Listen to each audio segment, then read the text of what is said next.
Hello everyone, Fru here. Welcome to today's relevant read. So guys, in today's read, we're going to be looking at this really interesting article. It talks about burnout, 7 behaviors to watch out for. That's the video for today. Let's dive in.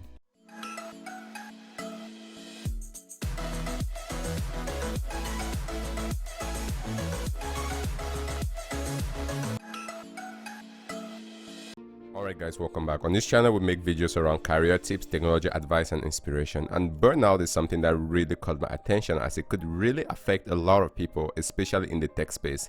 It's one of those things that's always back there. A lot of people are aware of, a lot of people maybe struggle with, but the effects could be very, very devastating in terms of your health, in terms of your career, and it's very important that we watch out for those behaviors and we find adequate ways to deal with it. Now, this is not medical advice. This is just a review of this article on burnout.co. I found it really fascinating just because as IT professionals, we can work a lot. We can tend to work a lot and really want to achieve, really want to push, meet the project deadlines. But what are the effects of that on your health, on your body, on your mental state? There are certainly negative consequences that can come out of being burnt out, and it's very important that we watch out for those, and so we can deal with them and get the help that we need. So before I dive into review the 7 burnouts or the 7 behaviors to watch out for, I did a search on Mayo and I was reading a little bit more about burnout, and I'm going to leave a link to both articles as always in the description below. So going through this link on Mayo, and you can go ahead and Mayo Clinic, you can go ahead and read every single thing for yourself. The things that struck me were not just talking about what to watch out for burnout, but the consequences. So this is a very important topic, right? Because there are consequences if we don't watch out for burnout, especially at our jobs, and we start suffering from excessive stress, fatigue, constant fatigue, insomnia, cannot sleep, sadness and anger, irritable, right? Alcohol and substance abuse, guys. So people might tend now to start relying on other substances to cope with that burnout. Heart disease, high blood pressure, type 2 diabetes, vulnerability to illnesses in general, guys. So there are really consequences to burnout, and because we make videos around technology tips and career advice in this video or on this channel, it makes all the most sense that we talk about this. We are aware of it and we find ways to deal with it.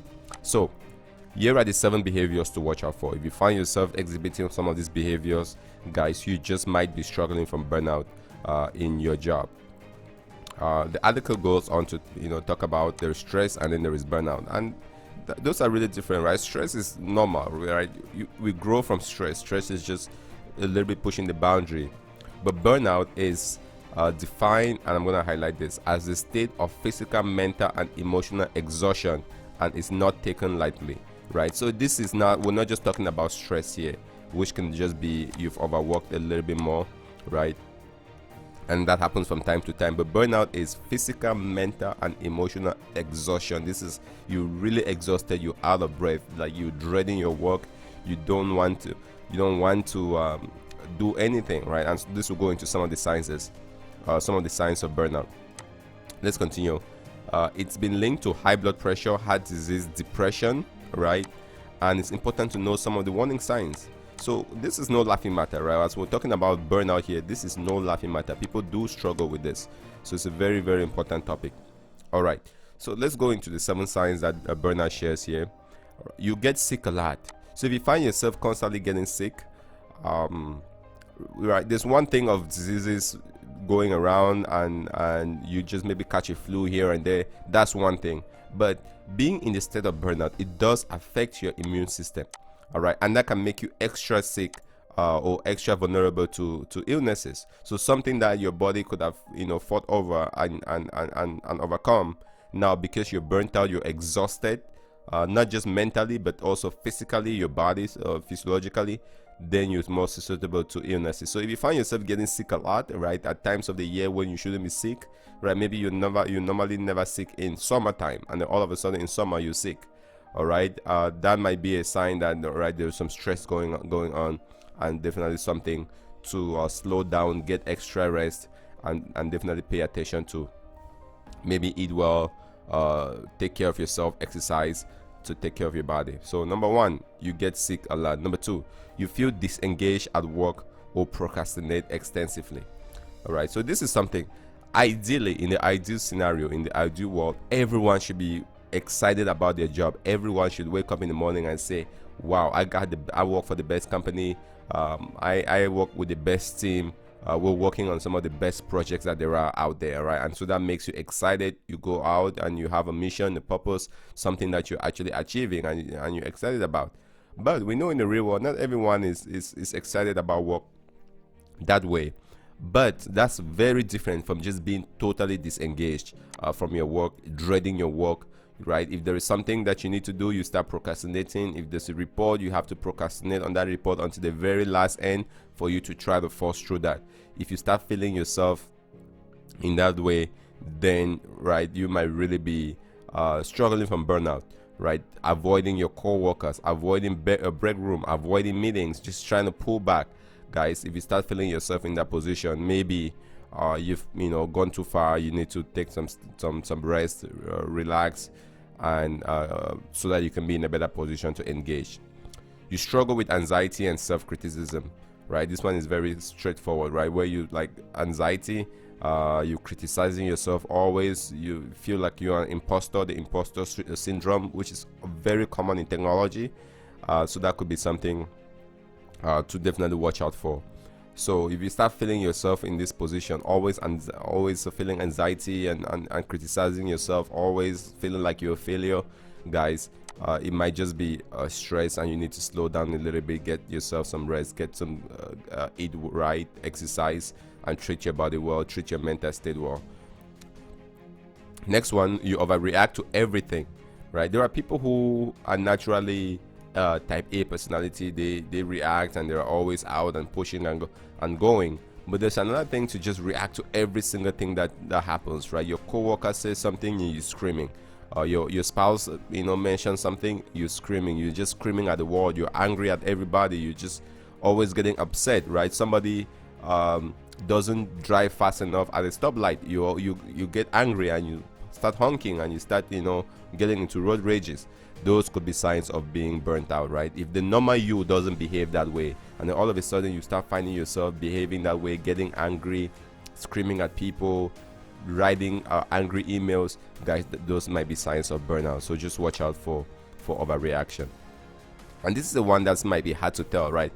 But you really have to know your base level and to be able to understand what is your base normal versus once you start behaving out of your base normal. So because sometimes people might be overreacting and you tell them, but why are you overreacting on this? And they say, well, I'm not overreacting, that's just how I am, right? Just because they don't even know what their base level is. So something to watch out for. You're always exhausted, guys. This is a very clear one, right? You wake up in the morning, you're exhausted. In the afternoon, by lunchtime, you're exhausted. By 6 p.m., you're exhausted. That could be a strong indicator for being burnt out. Because being burnt out is not just mentally, right? It could be physically too as well, and that has a physical toll on your body, and it makes all your body organs struggle. And so if you find yourself just being always exhausted, out of breath, just tired, just wanting to rest, it's important to get rest. But if you're resting from on Saturday from 9 a.m. to 9 p.m. and doing the same on Monday, not wanting to get out of bed in the morning, guys, that might be a sign of being burnt out. You're always distracted while eating, right? This was a little bit of interesting one to include here as I read this article, because we always think about meals, all right? Sit at the table, eat the meal, and then do something else, right? But when you find yourself you eating and you bring in your lunch, let's actually talk about this from a career perspective. At work, you take your lunch, you bring it to the desk, and you're eating at your desk, and you're constantly trying to reply to email, or you're eating while driving, and you're talking on the phone, and you're just trying to solve all the world's problem while eating. Sure, it might seem like you're getting a lot done, all right, but that's just what it is. You seem like you're getting a lot done, but you might not necessarily be getting a lot done, and you might just be doing more harm to yourself. So if it's time for food, right? Most people don't eat for 2 hours. It's 30 minutes, 45 minutes, or an hour at most. Dedicate that time to feed your body, and everything else can wait. All right. At the job, I always made a policy where I would rarely eat at my desk, unless there is something that that is just like a fire that's burning for me to sit at my desk to eat, to get that done. All right, because the tendency is if you're sitting at your desk and eating while you're not socializing with other people in the cafeteria or going out to lunch to network, and two, it's not even healthy for you just sitting at your desk and eating, because now you're eating there and you tend to start working more and replying to that email or reading that article or trying to finish up that code, and it's just constant working. You're not giving yourself a break. So avoid distractions while eating, and if you find yourself being distracted, it might be a sign of burnout. You feel numbness and try to numb your feelings. Guys, this one again goes to that emotional level where, when we get into that state of working and trying to get that project out, trying to finish that deadline, meet that deadline, we start overworking. And so in the way to counteract that is we numb out the entire world. We numb out all the feelings that we have, the feelings of sadness, the feelings of loneliness, the feelings of anger, because we feel that the only way to cope is to escape all of that. All right, and so just avoid that. It's natural to be sad, it's natural to be lonely, it's natural to be angry at times. All right, and the reason why that's natural is because if you understand that, you can deal with it in ways that doesn't include drugs or eating food or watching TV, video games, and binge watching and all of that. All right, but it takes you being able to self-identify. It takes you being able to self-identify your feelings in a way that you can deal with them instead of just trying to take alcohol to numb them away. All right, so that said, these are some of the 7 reasons, 7 behaviors for burnout. There could be more, but I think Burnout did an amazing job sharing the 7 here. And I don't think any of this can work in a silo, right? I know some people might read this and say, I was always exhausted the other day or last week. It means I'm suffering from burnout. Or maybe you see one of your co-workers that just got angry over something one time or overreacted, and you say, well, they must be burnt out. Not necessarily, right? A combination of this can really come together to really prove to be burnout, right? So I'm not saying that you should go out and start diagnosing people for burnout and playing the role of a doctor or anything like that, but just understanding that if you see 1 or 2 of these symptoms playing and repeating over time, then it really might be a burnout then. Now, I like this because it goes into the ways to deal with it. I don't think we're gonna do this justice if the article just talks about burnout and doesn't talk about the ways to deal with it. So Bernard Marr, the author of this article, did an amazing job here, also providing some ways to deal with it. So now assume you're going through burnout or you just overstressed and getting into the burnout territory. How can you deal with it so you really don't cross that line and deal and start struggling with burnout? So take care of the basic needs, right? Make it a priority to eat healthy food, sleep tight, or sleep at least 7 hours a night. Drink plenty of water during the day, right? Make time to exercise. 10-minute walk counts, right? So especially in IT, it's a job that comes with a lot of hazards, right? Naturally, sitting down and being a programmer affects your hands, affects your eyesight, affects your back. So there is a lot of things that comes as a side effect to that, and the way we can deal with that is not to compound the effect of just sitting down and resting, right? So make time to exercise. Going out for a simple walk would help. Going to the gym and exercising, lifting weight, doing some cardio definitely helps. Not just for the physical body, but also mentally. So something to consider. Make a list of things that stress you out. Take your time with it. Then next to each item, think of a way to reduce stress. So what are the things that stress you out? Maybe is filling out that quarterly report that you need to do. That's something that stresses you out. Now, how can you counteract that? Write it down, and every time the quarter is coming to an end, you're feeling stressed out. So there you go, your source of stress. And this is just a simple example I'm sharing. Now you can say, well, I'm not going to wait to the end of the quarter to fill out that report. What if I spread it out throughout the month? That way you don't have this rush at the end and you're feeling overwhelmed, right? So there are ways that you can identify those sources of stress or the sources of burnout and deal with them. It could be just doing your tax returns. It could be learning a new programming language that stresses you out. It could be taking a new certification that stresses you out. It could be starting a new project where you have to learn the specifications and have to write the code that stresses you out. But whatever it is stresses you out, just take some time to understand them and write it down. All right.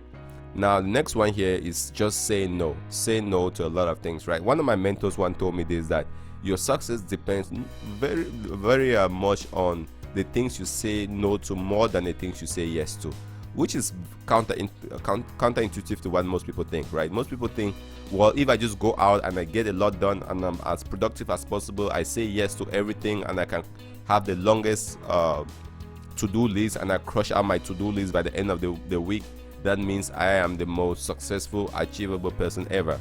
Guys, not necessarily. Sometimes the way you succeed is to be able to identify things that are not priority and don't make sense or are not going to contribute to your health, to your physical body, to your career, and say no to them as quickly as possible, right? The goal is not to have the longest possible to-do list. Success really counts is to have the shortest possible to-do list that gets you to where you want to go, right? And that's not what a lot of people think about, but that's what you need to start thinking about if you really want to handle stress and to deal with it. Delegate as many things as possible. All right, of course, once you've said no, make sure you delegate. You know, no one is a Rambo, right? You go out and try to do everything by yourself. That's where stress really comes from. Now you're putting everything on your plate, things that you can simply have asked your friend to do, or your spouse or your co-worker to do. Right now you want to write the code, you want to do the documentation, you want to do the deployment, you want to do the testing. Guess what happens? You're stressed out. But if you can delegate, right, not necessarily that you're pushing your weight off to other people, but effectively delegating to people whose responsibility is for them to do something else, guys, you're going to put yourself in a position to succeed.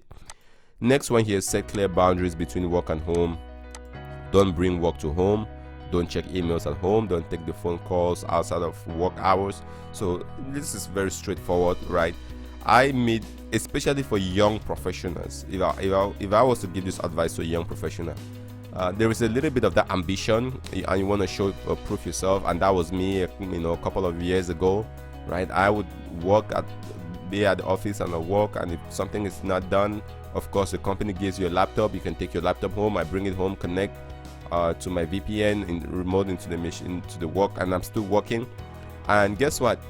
Well, you're working at the office, you're working at home, and now you're producing a lot, and your boss thinks, well, wow, he can get a lot done, so let's put more on his plate, right? And now they put more on your plate, and you now, instead of working just Monday and the Saturday that you did at home, now you add Saturday and Sunday, and you still get a lot done, and your boss says, wow, he's getting everything done, or she's getting everything done, let's put more on their plate.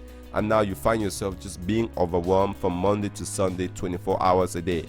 Guys, that's not what you want, right? You need to set those boundaries. At home, do what you do at home. Spend time with family, spend time for yourself, spend time with friends, do what makes you re-energized. At work, do what you need to do at work, and keep those boundaries separate, keep them separate. And for those in IT too who work remotely, this could even be a challenge. I've been in that position of working remote, working from home, right? And now that even just makes that challenge like 10 times harder, because, well, you can't say keep work at work and home at home. Well, your work is at home, you have an office at your home, so how do you separate those two? And that takes a lot of mental fortitude and a lot of discipline to separate. This is work hours and I'm doing work stuff, and this is my home hours and I'm shutting down that computer and I'm doing home stuff. But with practice you can do it, but just something to be very, very aware of, especially in the tech industry. Reward yourself for effort, not outcome, right? A lot of us want to reward ourselves for the effort, for the outcome. So did you successfully win that proposal? Did you successfully achieve a particular goal? That's not what we want to measure our success on, or that's not what we want to reward ourselves in. You can, if you put in the good effort into what you're doing, even if you don't come up at the top, guys, reward yourself for it, for that effort. All right. And if you do that in good faith, you're going to always win. And the reason why this is important is because the outcome will not always be in your favor. And if you only reward yourself when the outcome is in your favor, then you're going to be sad a lot of times, right? You're going to be really having a hard time being happy, because you're going to be disappointed all the time, right? But if you feel happy, even if you don't get the outcome that you want, but you put in the best effort that you can possibly put, honestly, and I don't mean people just faking around and slacking off, you actually put in good effort into whatever it is you're doing, Even if you don't achieve what you intended to achieve, still be happy. So where can this come into play? Assuming that you're taking a certification, you're learning to go take a certification, a Python certification, a cloud certification, a big data certification, and you have to write that exam. You've studied and put in all the effort, all the hours that you need to do to get that certification, and then you take the exam the first time and then you fail. Guys, still feel good. I know a lot of people would say, nah, there's no reason to feel good about that. Guys, believe me, feel good about yourself for that effort. It doesn't mean that give up, right? Because you put in the best effort that you could, and you got the results that you got. Now, once you feel good about yourself, use that as energy to work even harder and push harder, so that you can then on the second try pass that certification. But if on the first try you fail the certification and you just are hard on yourself, you're disappointed, and you just spiral down into this sad territory, you're gonna lose motivation to ever want to take that certification again, and it's not a good position to be in. All right, so reward yourself for the effort, not the outcome. Very, very important. All right, and then the article goes here to talk about the best thing you can do when you're feeling overwhelmed is put together a concrete plan on how to fix it. Write it down, the exact steps you would take, and the schedule in your calendar to make sure it happens. Burnout is not to be taken lightly. I can repeat this. Burnout is not to be taken lightly. It's a real thing. It exists, especially in IT. It does exist, or just as a career in general, burnout does exist, right? And if you're worried that you might have many of the signs, get some support. Take time to help yourself. Talk to family, talk to friends. Prevent a full-blown case of burnout before it happens, right? So prevent that case of burnout before it happens, because if you take all of this burnout and you're keeping it inside and you're holding it, you're not expressing it, you're not getting help, what happens is you just end up exploding, and that's not what you want. And people would be like, well, why is he behaving that way, or why did he just all of a sudden explode? And no one is going to be happy about that. So it's really, really important that we deal with burnout as well. And that's why, guys, this was a relevant read. I found this, I thought it was very important for us to share this, to have some topic, to have some conversations around this, to bring awareness to this, and this can take us into the whole territory about mental illness and all the effects that could come out of being IT professionals, because there are true and genuine side effects to not just having a career, but having a career in IT. And it's important that we are aware of these behaviors, we watch out for them, and we deal with them very early on before it gets too late. All right, guys, so there you have it. I'm gonna leave the link to this, as always, to this particular article and to the Mayo Clinic article that I referenced in the description. So check those out, guys. Please do subscribe if you haven't subscribed on our channel. If you have any comments, any feedbacks, any sign of your own, any experiences you want to share, please go into the comment section below, share those, and I'll be more than happy to review those and to discuss them on this channel. All right, guys, I hope this was helpful to you. Share this with someone that might get value out of it. I appreciate you joining us today. This has been Fru, and I will see you in our next relevant read.